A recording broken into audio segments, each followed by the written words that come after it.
Hello children, welcome back to our English class.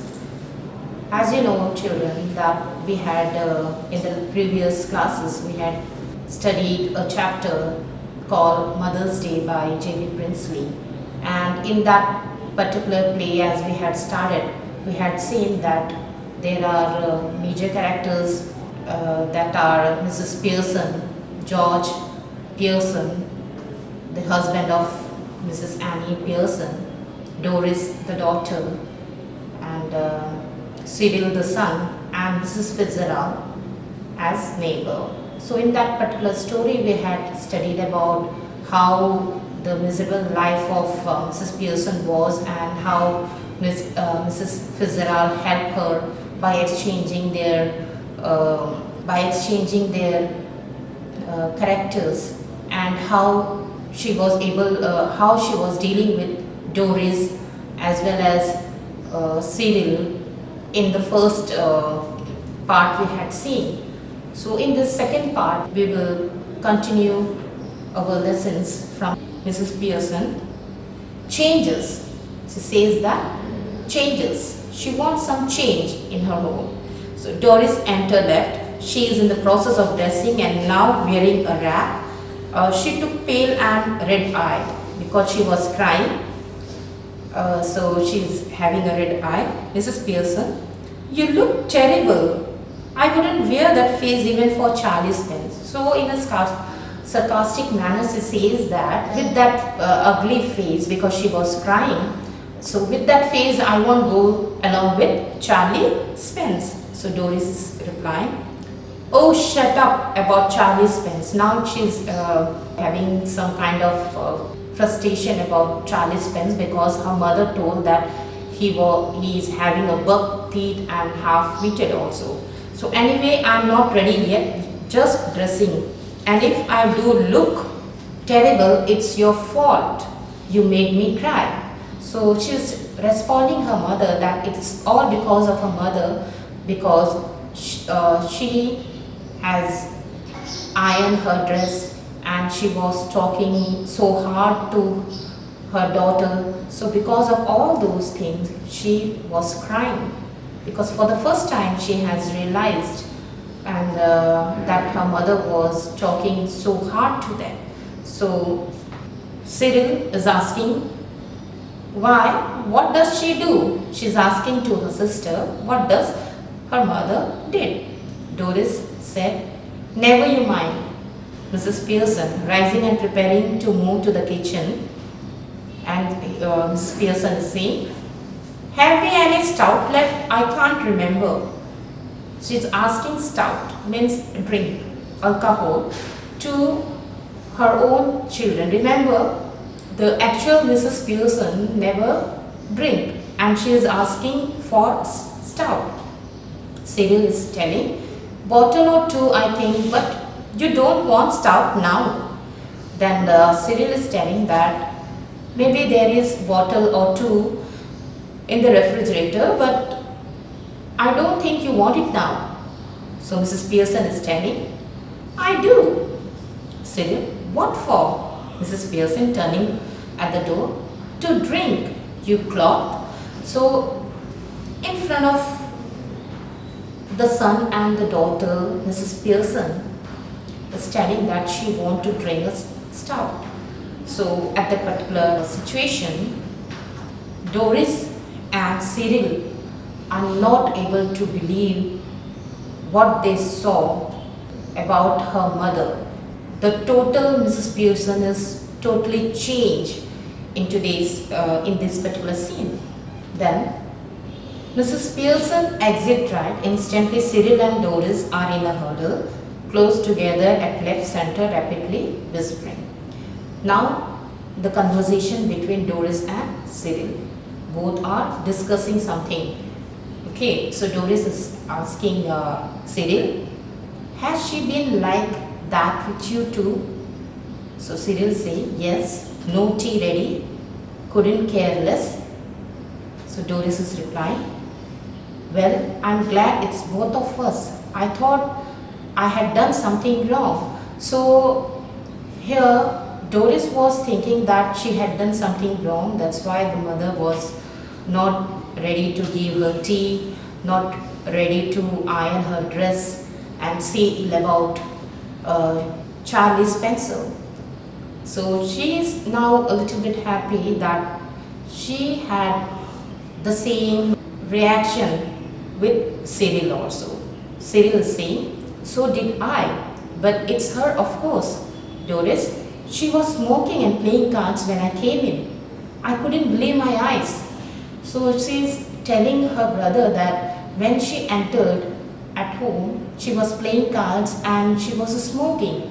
So the funny part is that whatever they had saw was not the actual Mrs. Pearson, but Mrs. Fitzgerald. They don't know who she was. Okay, so they are astonished of the behavior of her mother. Cyril is telling, I asked her if she was feeling my feeling off color and she said she wasn't. Doris, well, she is suddenly all different and that's what made me cry. It wasn't what she said, but the way she said it and the way she looked. So Doris was never treated like this by her own mother. So she was feeling very sad of the behavior of her mother, that she was treating them like this. Cyril, haven't noticed that she looks just the same to me. Doris, she doesn't to me. Do you think she could have hit her head or something, and got, what is it, So she's asking that maybe she had fallen somewhere and hit her head and might be gone crazy. She was thinking like that. And Cyril said, do you mean she's balmy? So he says that, do you think that she has gone mad? So Doris say, no, you fat head. Why no conclusion? She might have. Cyril, sound far-fetched. Doris, well, she's far-fetched if you ask me. Then Cyril, now then, what is it? Doris, if she's going to be like this when Dad comes home. Cyril, I'm staying in for that. 2 front dresses circles for the first house. So they are thinking that if her mother had gone crazy because she is behaving totally different with both of them, with Doris and Cyril. But they want to check it out whether she is having the same behavior with her own husband or with the father of Cyril and Doris. Mrs. Pearson enters right, carrying a bottle of stout and a half-filled glass. Cyril and Doris try to stop their guffing and giggling, but they are not quick enough. Mrs. Pearson regards them with contempt. So here Mrs. Pearson is telling, you two are always talking about being grown up. Why don't you both try for once to be your age? So Cyril is replying, can't we laugh now? Mrs. Pearson says, yes, if it is funny, go on, tell me, make me laugh. I could do with it. So Doris is replying, why no, you never understand our jokes, Mom.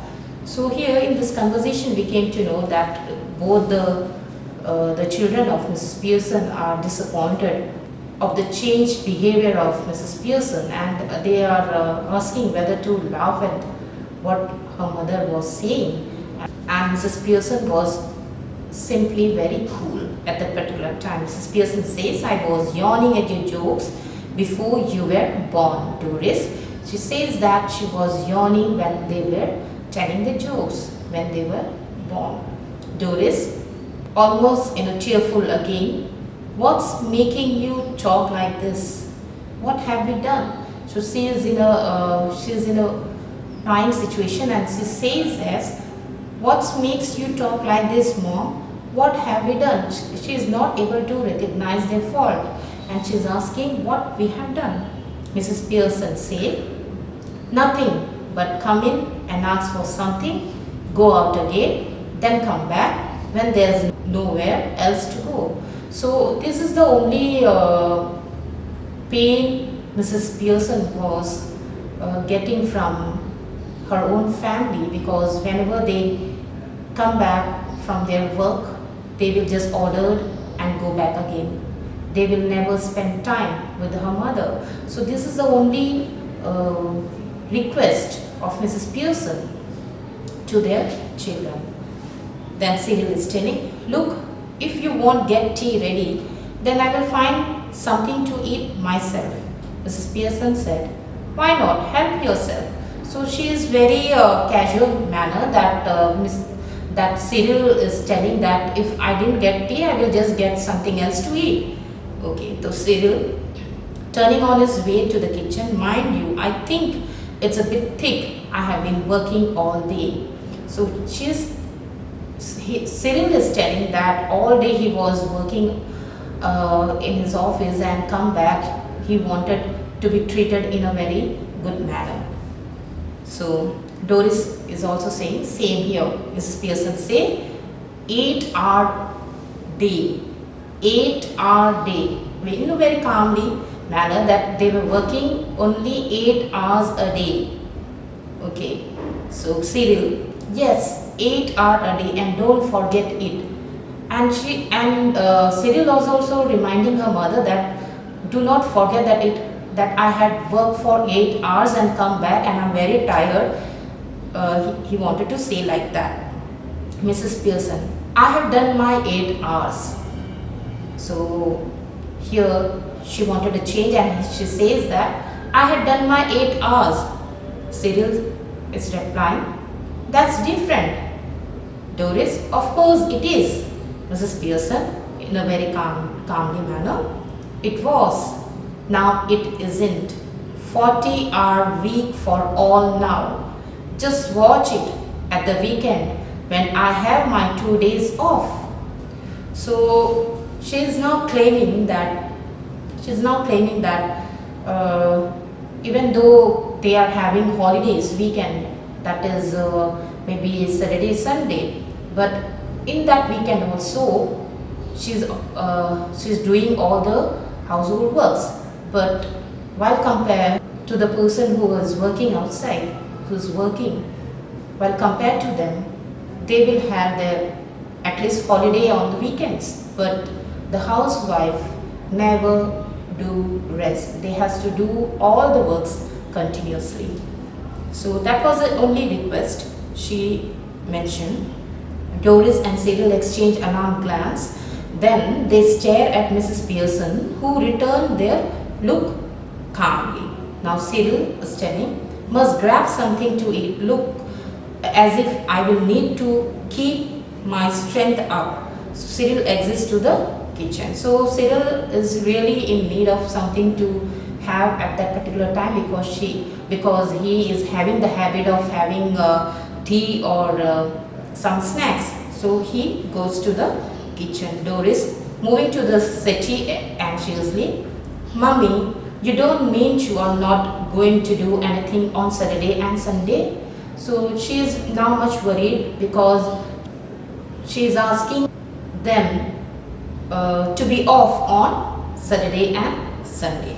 Mrs. Pearson, no, I wouldn't go that far. I might make a bed or two and do a bit of cooking as a favor, which means of course I will have to be asked very nicely and thanked for everything and generally made a use of. But any of you 40-hour weekers who expect to be wanted on hand and food on Saturday and Sunday with no thanks for it are in for a nasty disappointment, might go off for the weekend perhaps.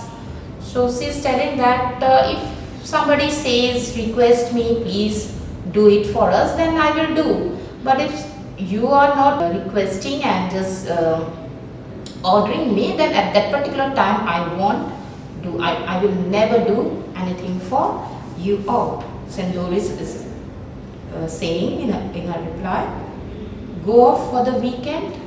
So she is thinking that she is asking, go off for the weekend. So Mrs. Pearson is saying, why not? I could do with a change. Stuck here day after day, week after week. If I don't need a change, who does? So she's requesting, she's telling all these things that she wanted a change in her life, because keep on all the weeks she is working so hard for them and she wanted some change in those weeks. So Doris says, but where would you go? Who would you go with? So Doris is asking, where will you go and to whom, along with whom you will go? Mrs. Pearson is telling, that's my business. You don't ask me where you should go and who you should go with, do you?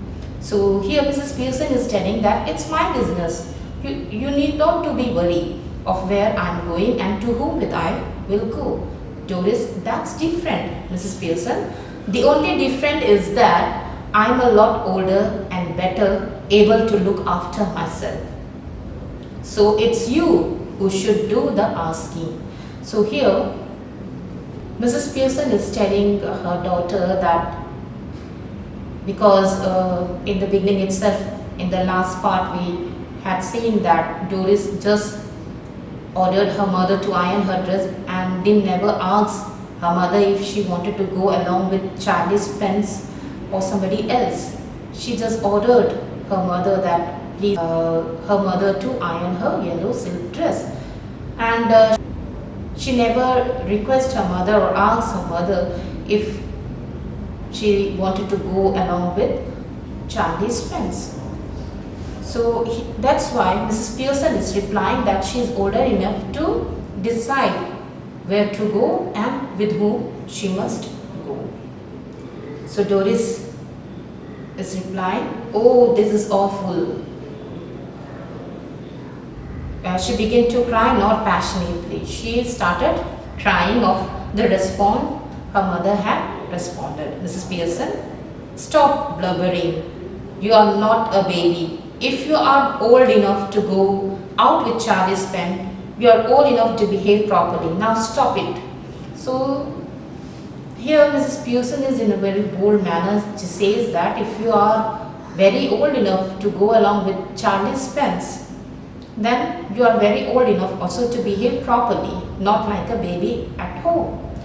So George Pearson entered left. He is about 50, fundamental, decent and solemn, self-important, pompous. Preferably he should be heavy, slow-moving type. He noticed Doris' tears. So now George entered. George is the husband of Mrs. Pearson. Hello, what's this?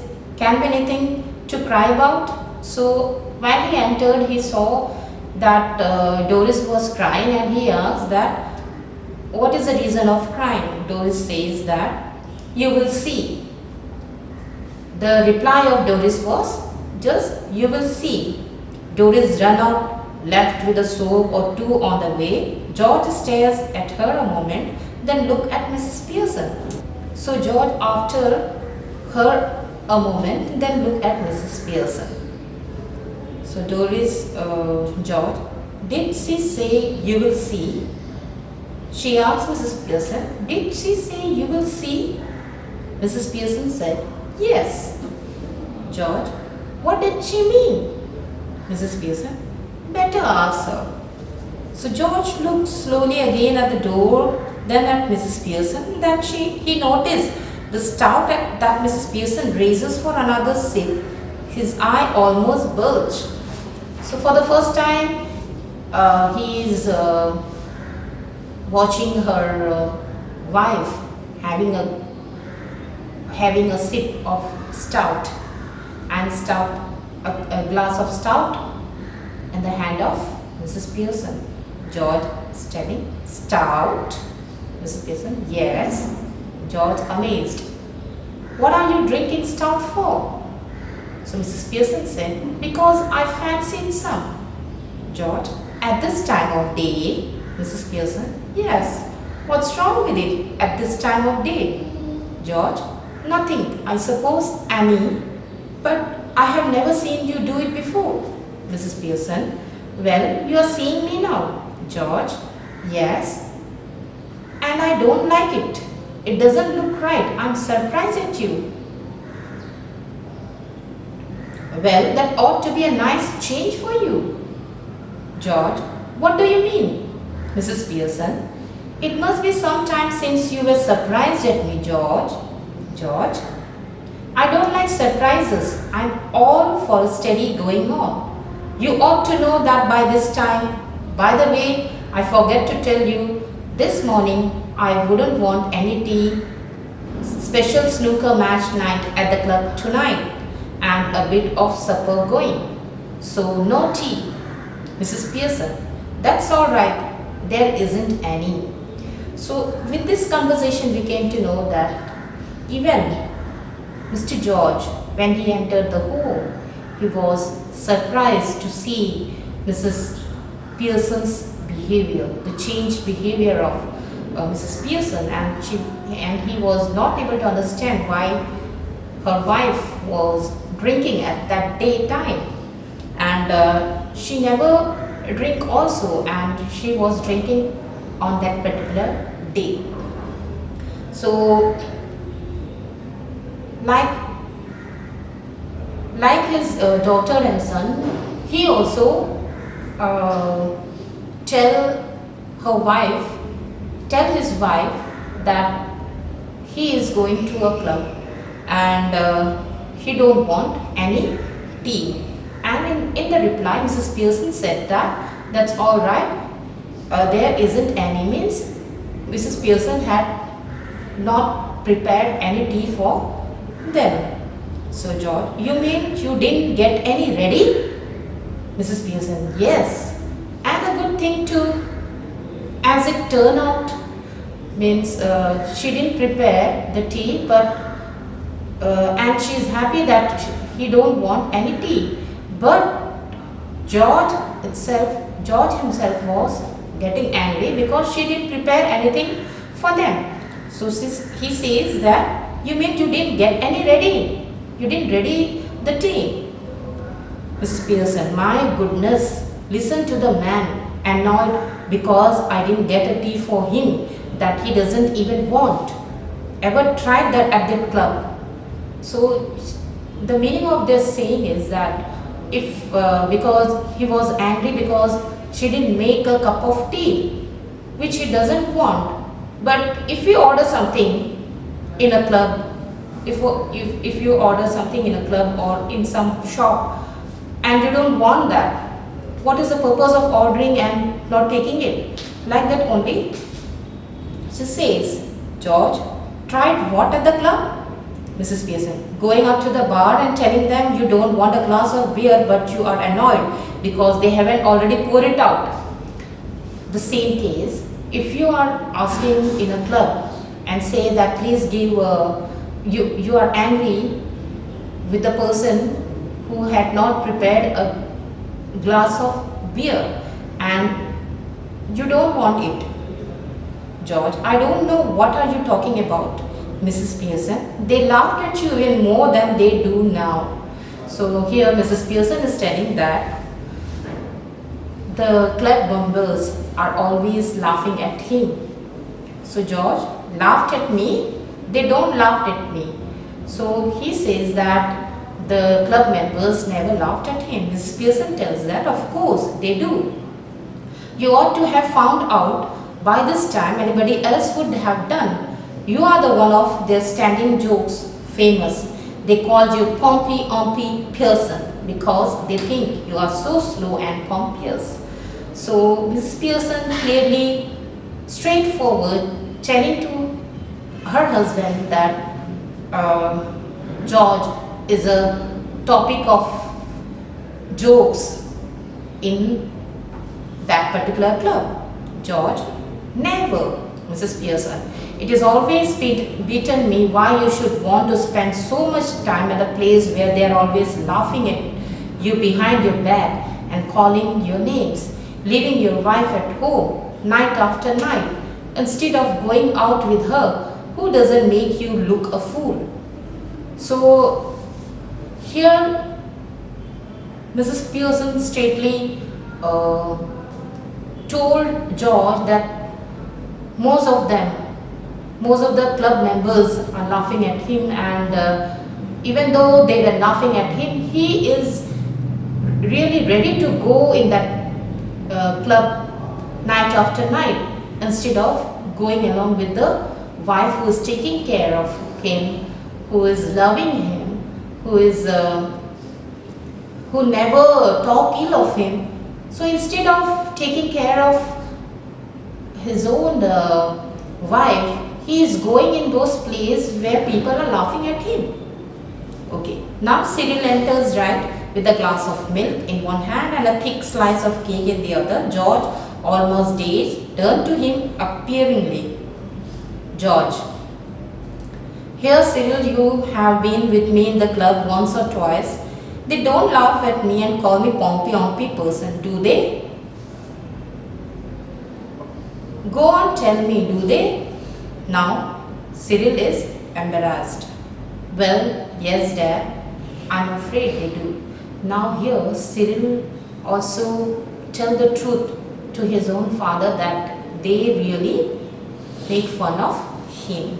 Now, George is little much disturbed because people are talking ill of him, and they were talking and they were giving them names, Pompey. Okay, George: "Well, I will be damned." George exits left slowly, almost as if somebody had hit him over the head. Cyril, after watching him go, turns indignantly to Mrs. Pearson. Now Cyril is saying, "Now you shouldn't have told him that, Mom. That's not fair. You hurt his feeling, mine too." So here, Cyril is telling her mother that you should not have tell him that one, and he became very sad, and I'm also feeling so sad about my father. Mrs. Pearson replied, "Sometimes it does people good to have their feeling hurt. The truth oughtn't to hurt anybody for long. If your father didn't go to the club so often, perhaps they stopped laughing at him." Yes, this statement was very true. The people who are laughing at you most of the time just because you are going there frequently. If you stop going there, then they won't talk about you. Cyril says, "I doubt it." Mrs. Pearson: "Possibly you do, but what I doubt is whether your opinion's worth having. What do you know? Nothing. You spend too much time and good money at greyhound races and dirt tracks and ice shows." Cyril: "Well, what if I do? I have got to enjoy myself somehow, haven't I?" Mrs. Pearson: "I wouldn't mind much if you were really enjoying yourself. But are you? What's where it getting you?" There is a sharp hurried knocking heard of left. Cyril say, "Might be for me, I will see."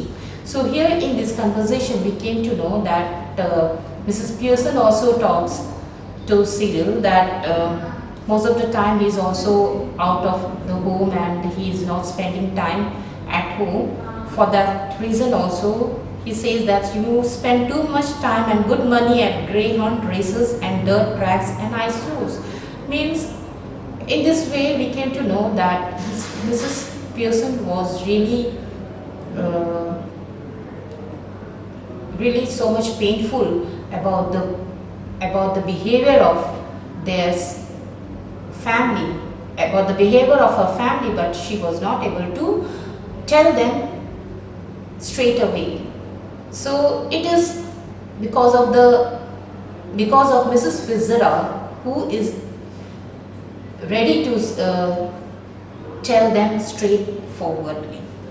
Cyril hurried out left. In a moment he re-enters, closing the door behind. "It is that silly old bat from next door, Mrs. Fitzgerald. You don't want her here, do you?" So when he opened the door, he saw that Mrs. Fitzgerald came, and the most important part is that the Mrs. Fitzgerald who came inside was her actual mother. So Mrs. Pearson replied, "Certainly I do. Ask her in and don't call her a silly old bat either.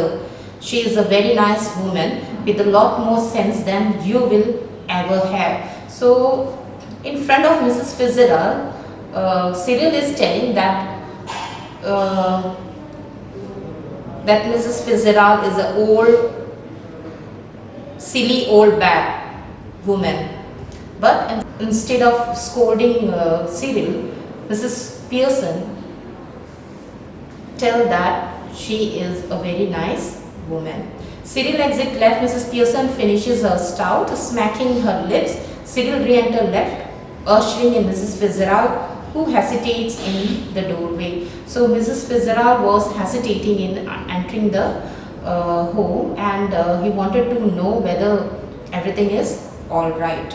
Come in, Mrs. Fitzgerald. Mrs. Fitzgerald, moving to left center anxiously. I just wondered if everything's all right. Cyril. No, it isn't, Mrs. Pearson. Of course it is. You be quiet. Cyril. Why should I be quiet, Mrs. Pearson? Because I tell you, you silly, spoiled young pecan. Mrs. Fitzgerald. Oh no, surely, Mrs. Pearson. Now, Mrs. Fitzgerald, just let me manage my family in my own way, please. Mrs. Fitzgerald. Yes, but Cyril. So, here we can see that the actual Mrs. Pearson is not ready to hear harsh words for her own son. So he is disturbed, little disturbed how Cyril was responded by Mrs. Fitzgerald. Okay, Cyril. Mr. Cyril Pearson, to you please, Mrs. Fitzgerald. Now Mrs. Fitzgerald moving to the settee, whispering, oh dear, what's happening, Mrs. Pearson? Nothing much, just putting them in their places, that's all. Doing what you ought have to have done long since. So, Mrs. Fitzgerald, is George home? She sits beside Mrs. Pearson on the settee.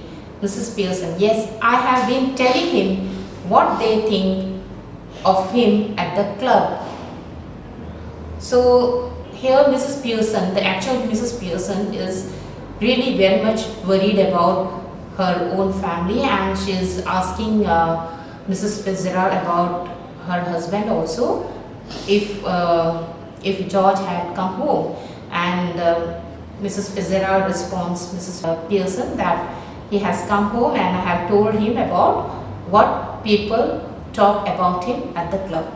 So Mrs. Fitzgerald, well, they think a lot of him, don't they? Mrs. Pearson, no, they don't, and now he knows it. Mrs. Fitzgerald, oh dear, I wish you hadn't, Mrs. Fitzgerald. So in this particular case, Mrs.